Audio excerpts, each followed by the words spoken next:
Sa puso ng Intramuros, anong trahedya ang sinisimbolo ng monumentong ito?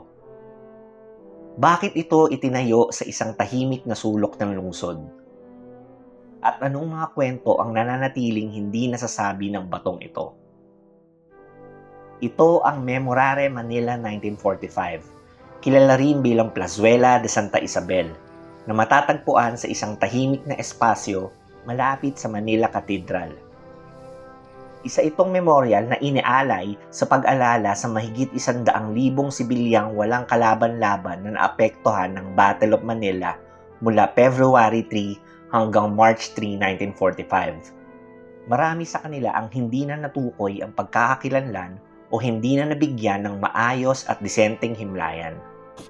Makikita rito ang isang babae na may hawak na sanggol. Sa unang iglap ay pwedeng ituring na simbolo ng pag-asa. Ngunit ayon sa marker ng monumento, ang imaheng ito ay kumakatawan sa matinding kawalan ng pag-asa dulot ng digmaan. Sa paligid niya, 6 na iba pang karakter ang nakaposisyon. Nagpapakita ng hirap at takot na dinanas ng mga sibilyan noong panahong iyon. Bago ang digmaan, buhay na buhay at masigla ang Maynila. Puno ng tunog, kulay at galaw ng mga tao sa mga kalsada at plaza. Ngunit ayon sa mga tekstong nakaukit sa Plazuela de Santa Isabel, mararamdaman ang epekto ng digmaan sa lungsod at sa buhay ng mga ordinaryong mamamayan noong panahong iyon. Habang tumititig at nagbabasa kayo, mararamdaman dito ang bigat ng kasaysayan. Kung maglalakad kayo sa Intramuros, guided tour man yan o DIY, magandang isama ang lugar na ito sa inyong mga ruta. Maglaan ng sandali upang magbasa, tumingin, at umunawa.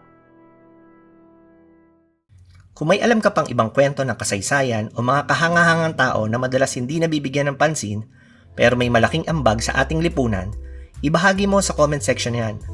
Nais naming marinig ang mga kwento mo. At kung gusto mo pa ng ganitong makabuluhang mga kwento na nagbibigay ng halaga sa ating kultura at kasaysayan, hit that like, thumbs up button at share mo ito sa mga tropa mong mahilig din sa ganitong klaseng content. Hanggang sa muli mga kasyudad, salamat sa pagtangkilik.